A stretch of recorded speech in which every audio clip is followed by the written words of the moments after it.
ავტოსაგზაო შემთხვევის შედეგად დაშავებული 5 მცირეწლოვანი ბავშვი შემოიყვანეს დაახლოებით 11 საათისთვის, როგორც ჩემთვის ცნობილი ავტობანზე მოხდა ეს ავტოსაგზაო შემთხვევა.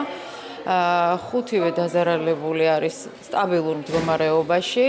აქედან 4 თავის ტრავმებით გადაღებულია შესაბამისი კატეკვლევა. 1 ექსკორიაციებით არის მხოლოდ 1 პაციენტი.